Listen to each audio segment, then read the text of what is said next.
man had just stepped out of the car when he spotted a sniper aiming at his house. He immediately moved in silently. Before the sniper could react, he swung a rock and smashed him down, then quickly seized the rifle and carefully scanned the surroundings. He soon discovered a mercenary lying in ambush near the house. Without hesitation, the man opened fire and killed him on the spot, then followed a hidden path along the shoreline to approach the outer perimeter of the house. He knew there were still mercenaries nearby, so every step he took was extremely cautious. What caught him off guard, however, was that there were far more mercenaries than he had anticipated. Clearly, they had no intention of leaving anyone alive. Reacting swiftly, the man dealt with the gunman inside the house. Meanwhile, the mercenaries outside kept pouring gunfire into the small house. Their heavy firepower riddled the building with bullet holes.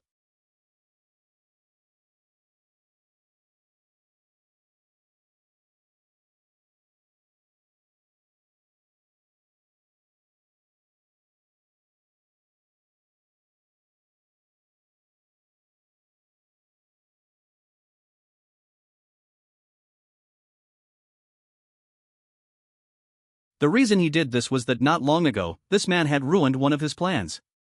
The man's name was Andre, a former soldier who had fought in the Second Nia War. After leaving the military, he and his wife lived a reclusive life in a small house by the sea. Until one day, his former commander from the unit came to Andre with bad news.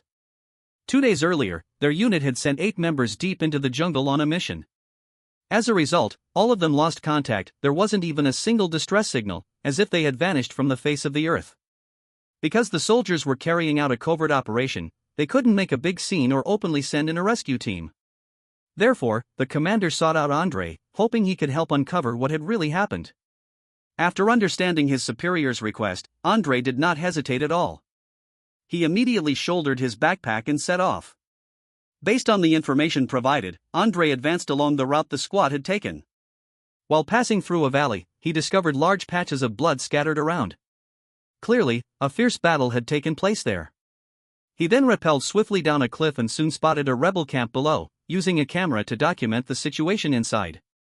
In such a remote place, a heavily armed group was hiding. It was obvious they were carrying out some kind of shady operation. To investigate the truth, Andre disguised himself as a lost backpacker, using the excuse of needing help to approach them. Unexpectedly, the group was extremely alert. Before Andre could even finish his fabricated story, they immediately restrained him and locked him in a cell inside the base. There, Andre saw 2 surviving members of the squad. One of them was completely unconscious, and the other was in extremely poor condition. According to the surviving soldier, they had been ordered to enter the mountains on a mission. However, while passing through a canyon, they were suddenly ambushed by an armed group. The enemy's firepower was overwhelming, leaving them no chance to recover. One by one, their comrades fell, until only he and the squad leader were left alive. They were captured and brought here. To force information out of them, the captors used all kinds of brutal torture. What the soldier did not tell Andre, however, was that in the end he couldn't endure the torture and revealed the details of the mission as well as the identity of their superior. While the boss of the base was leisurely enjoying steak and red wine, he had no idea that his subordinates had unknowingly lured a demon straight into his lair. At the same time, the deputy head of security, Kaka, entered the cell. Seeing Andre lying beside a soldier, he sensed something was off and stepped closer to check. Suddenly, Andre sprang up and, with just a few swift moves, knocked him unconscious and seized his weapon. Seeing that no one was approaching, Andre calmed the soldier and dragged Kaka away from the area. He took him to a barren hill near the base and tied him up with a rope. After finishing everything, Andre did not leave immediately. Instead, he turned back toward the base and ran into a guard on patrol. He then disguised himself as base personnel and walked openly among the guards. However, just as he was about to enter a room, one guard stopped him. Andre said he had taken the wrong turn, and in the very next second, he threw a lightning-fast punch, knocking the man out, then immediately raised his gun and shot another guard. The gunfire quickly alerted everyone. A large number of guards rushed in as reinforcements, but Andre remained calm, retreating while firing back. In a short time, no guard could get close to him. Under Andre's sharpshooting, several of the reinforcements fell one after another. Soon, the security chief Boris received a report from his men. He ordered all exits sealed off and personally grabbed his sniper rifle, rushing to higher ground. He just happened to see Andre preparing to escape. Andrei's formidable solo combat ability forced the enemy to treat him with caution, so Boris decided to report the situation to the boss, KF. At that moment, KF had already obtained detailed information about the squad commander through internal intelligence. At the same time, Boris identified the attacker on the camp from a group photo. With information on both men in hand, KF prepared to take revenge.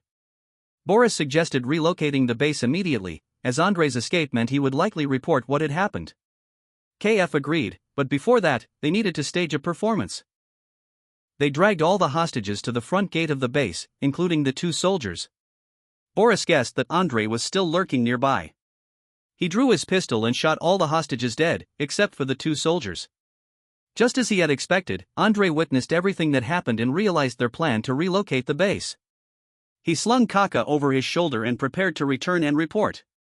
On the way back, he even called his girlfriend to let her know he was safe. However, just after she hung up, she noticed a convoy of vehicles speeding toward her.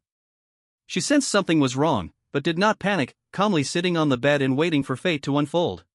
Meanwhile, in another development, Andrei escorted the prisoner to Prosecutor Bai's residence. His superior was also there and immediately began interrogating him. However, the man was extremely stubborn and refused to say a word. At this point, all they knew was that such a base was hidden deep in the jungle, but the true purpose behind creating such a large disturbance remained unclear. With no useful information gained, Andrei drove home to await further instructions. But as he reached the gate, he noticed several jeep vehicles parked outside his house. Getting out to check, he suddenly spotted a sniper lying in ambush on a nearby hill. While the sniper was still focused on aiming forward, Andrei dragged him down the slope and finished him with a crushing blow. Andrei seized the sniper rifle and quickly discovered another mercenary hiding near the house. Without hesitation, he shot him dead. Next, Andrei followed a hidden path to approach the house, raised his pistol, and moved in. But in the next second, numerous gunmen emerged from all directions, pouring gunfire at him. Andrei shot one attacker while diving into the house, taking out the guard inside as well. Outside, the mercenaries continued firing wildly at the small house, their dense firepower riddling it with bullet holes. When they finally closed in, one mercenary rushed inside to check the situation but found no sign of Andrei. As he was about to report back, a hail of bullets blasted up from beneath the floor, killing him instantly. Hearing the commotion, his companions rushed in to help, only to be counterattacked and taken down moments later. After dealing with everyone, Andrei strode into the room. Suddenly, he heard a phone ringing. He picked it up, and on the other end was KF, the mastermind behind the mercenaries. KF warned Andrei that his girlfriend was in his hands and demanded that Andrei obey his orders.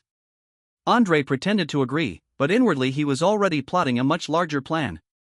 His girlfriend was his weak spot, and he clearly had no intention of letting them off. Not long after, Andrei went to meet his superior again, hoping to discuss a strategy to deal with these people.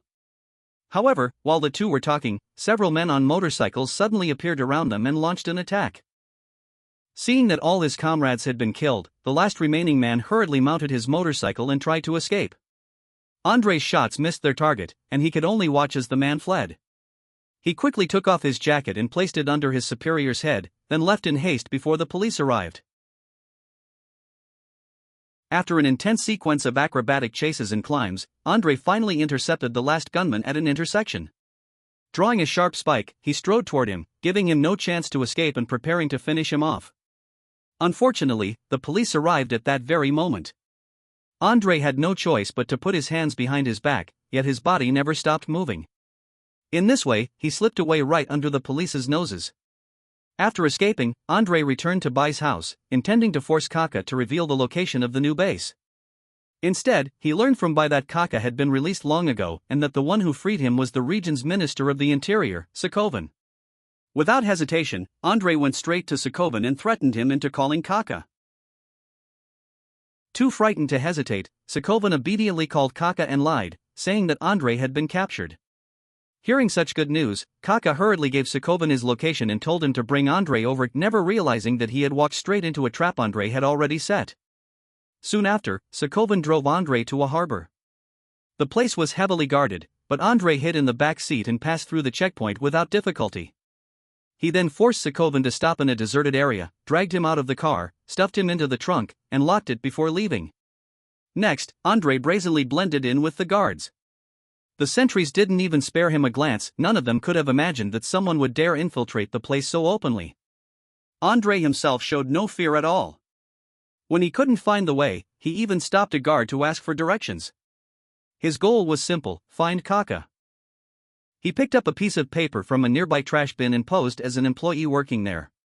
When he got close to the gate guard, he suddenly pulled out a sharp iron spike and stabbed the man repeatedly in the neck. At the same time, several other guards approached. Andre said the man had fainted and needed help, but his body lunged toward the two newcomers. It turned out the iron spike could be used this way as well. Facing the advancing enemies, Andre remained completely calm. The spike in his hand struck viciously several times, then he stripped the weapons from the fallen man and casually finished off another low-ranking guard. Clean and decisive, yet the gunfire had already alerted the mercenaries downstairs. They unleashed a storm of bullets toward Andre. But Andre wasted not a single movement. The weapon in his hands kept spewing fire as the mercenaries below fell one by one. Their guns were no better than sticks. Shot after shot failed to hit him. With brutal action and pinpoint marksmanship, Andre moved like a reaper, harvesting the lives of every mercenary rushing in as reinforcements. Those TP soldiers would never have imagined they'd encounter such a terrifying opponent. Andre stayed steady and composed, firing as he advanced, as if walking through an empty place, completely disregarding the mercenaries around him. After wiping everyone out, Andre calmly stepped into a warehouse. At this point, even more mercenaries rushed in as reinforcements. Kaka hurriedly warned them that shooting at this man was useless, they would have to use grenades. However, the mercenary boss was extremely arrogant and didn't take Andre seriously at all. Very soon, he paid the price for his contempt, because Andre was undoubtedly the strongest soldier he had ever encountered. I won't describe the ensuing gunfight here, because no words can do it justice compared to watching it unfold on screen. Seeing all the mercenaries fall, Kaka was finally truly terrified. He secretly fled upward, trying to escape Andre's sight. But fate wasn't on his side. Andre spotted him anyway and quickly moved after him. Kaka panicked like a frightened rabbit, completely at a loss. When Andre caught up, he didn't hesitate and landed a devastating punch. Kaka was sent crashing down from above. Andre jumped down after him, grabbed him, and dragged him to a pillar. Andre's purpose in coming here was to capture Kaka and force him to reveal the location of their new base. But Kaka still refused to talk. Andre drove the iron spike into his leg several times without mercy. Once he got the information he wanted, Andre finished him off without hesitation. Back at the small house, Oldby came to see him.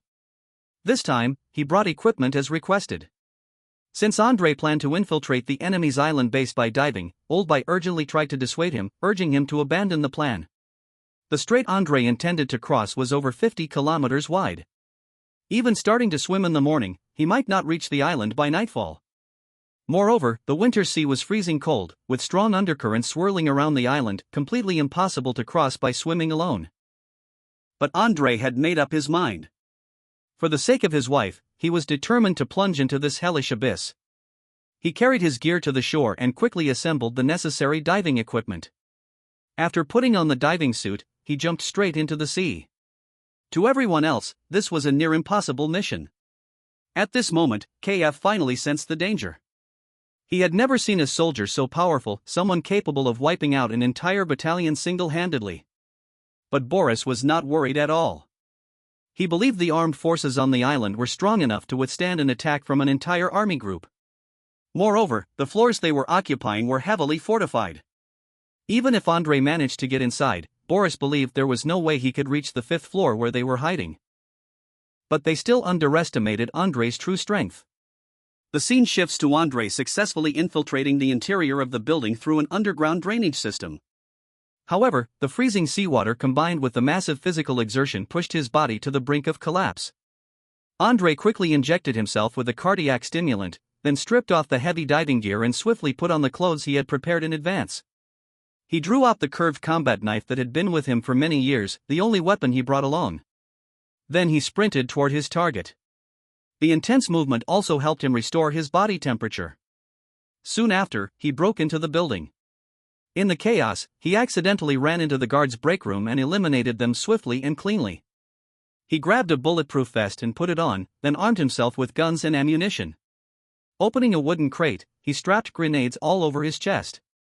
From that moment on, he officially began the path to rescuing his beloved wife. At the same time, the base's security system went into full alarm. Boris knew Andrei had infiltrated the compound, but he was still extremely confident in the defensive system he had set up. He believed that even if Jason Bourne himself showed up, breaking through these defenses would still cost him dearly. Meanwhile, Andrei began his assault. The grenades in his hands were like free giveaways, he tossed them casually into every room he passed. The guards on the first floor didn't even last the time it takes to drink a cup of tea before they were all wiped out. Through the surveillance monitors, Boris saw what was happening on the first floor. He ordered all guards to assemble at the elevator entrance on the second floor. Very quickly, a large armed force gathered on the second floor. But what greeted them were only the corpses of their comrades, sprawled in gruesome positions. At the same time, using the thermal sensor system, Boris spotted a human silhouette in a restroom that looked very much like Andrei and immediately sent his men to eliminate him. The guards rushed in and unleashed a hail of bullets at the body slumped in the corner, shredding it into a honeycomb in an instant. But in the very next second, Andrei suddenly sprang up from behind them. The grenades in his hands were thrown at the same time. After clearing the second floor, he began advancing to the third. Encountering a group of guards moving together, he hurled a grenade straight at them, instantly resolving all trouble. Anyone not completely dead received an extra bullet. Next, he repeated the same tactic he used on the first floor, continuously tossing grenades into the rooms on both sides of the corridor. The violent explosions filled the entire floor with piercing screams, like ghosts wailing and demons howling. Wherever he passed, not a single living soul was left behind. Just as he finished clearing the third floor and prepared to continue upward, a mercenary suddenly appeared from behind and aimed his gun at him, ordering him to drop his weapons and put his hands on his head. Following the command, Andrei reluctantly laid down his weapons, knelt on the ground, and placed both hands on his head. The mercenary quickly reported the situation to Boris. Boris immediately saw Andrei through the surveillance cameras. KF, standing beside him, lost his composure. He grabbed a bottle of liquor and rushed toward the screen, snatching the radio from Boris's hand and ordering his subordinates to knock Andrei out and bring him over. But just a split second before the mercenary could act, he was stabbed and instantly sent to his grave. Boris realized that Andrei had to be stopped outside the fourth floor area, otherwise, they would all be in serious trouble. He led his men and launched a proactive counterattack. However, when they arrived, they saw only laboratory staff working inside the room. In the next second, Andrei suddenly appeared within their line of sight. At the exact moment he brushed past the guards, he pulled the trigger, and the staff behind him were immediately gunned down. As the gunfire ceased, Andrei quickly sprang up and began attacking the surrounding mercenaries. The Glock in his hand was wielded with masterful precision. As expected, Andrei emerged without losing a single hair, while none of the enemies around him were left breathing. He collected grenades from the fallen mercenaries, then strode out of the room. Soon after, he came face to face with Boris approaching from the opposite direction. Enemies meeting again, their eyes burned red with hatred. Without exchanging a word, the two launched into a gunfight. Seeing that he couldn't gain the upper hand, Andrei pulled the pin on a grenade and threw it straight ahead. After a massive explosion, Andrei raised his gun and advanced forward. Suddenly, Boris charged out from a corner, and the two engaged in a brutal hand-to-hand fight. At first, Boris held a slight advantage, but Andrei was well prepared. He quickly slammed Boris against the wall and pummeled him relentlessly. Just as Andrei drew his knife to finish him off, he heard movement outside. He immediately opened the elevator door and slipped inside. Soon after that, the corridor outside was flooded with reinforcements rushing in. Only then did Boris realize that his key had been borrowed by Andrei during their previous scuffle. At the same time, Andrei had already begun clearing the guards on the fourth floor. As he passed the final reinforced room, Andrei finally saw his wife. It was their first reunion after many days apart. Through his wife, Andrei learned the location where the two captured soldiers were being held and quickly found them. She had also managed to rescue all the hostages who were being used as experimental subjects. Andrei then led everyone through a secret passage and safely reached the dock. He laid out an escape route for the group, while he himself quietly slipped away to eliminate all the guards at the pier, buying time for the others to board the boat. At that moment, a large number of guards from the base chased after them, just as the group on the other side had finished boarding. Without hesitation, the guards opened fire on the boat. The two veteran soldiers aboard immediately returned fire. A fierce gunfight erupted between both sides.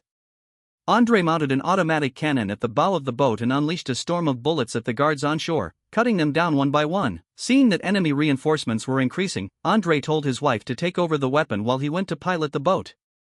Once she took control of the gun, she began firing relentlessly. Her marksmanship was no less impressive than Andrei's, completely suppressing the guards. As the saying goes, behind every tough man, there is often an even tougher woman. This saying proved absolutely true. Thanks to their combined efforts, the boat finally escaped the enemy's firing range. His wife then made up her mind to return to her hometown and find a stable job, no longer wishing to live a drifting, dangerous life. Meanwhile, seeking revenge, Boris spent a large sum of money to hire a top-tier assassination squad, determined to eliminate Andrei once and for all. Relying on intelligence, the assassins soon arrived at a primeval forest where Andrei's group had once operated. But just as they began their search, Andrei, hidden in the shadows, had already spotted everything. The assassins quickly spread out to comb through the forest, unwittingly creating perfect conditions for Andrei's hunt. Each assassin harbored their own selfish motives, hoping to monopolize the reward, and they did not hesitate to turn on one another. This was something Andrei was more than happy to witness. Andrei concealed himself beneath fallen leaves. When an assassin approached, he launched a sudden ambush, killing the man before he could react. Andrei's keen senses allowed him to track every movement around him at all times.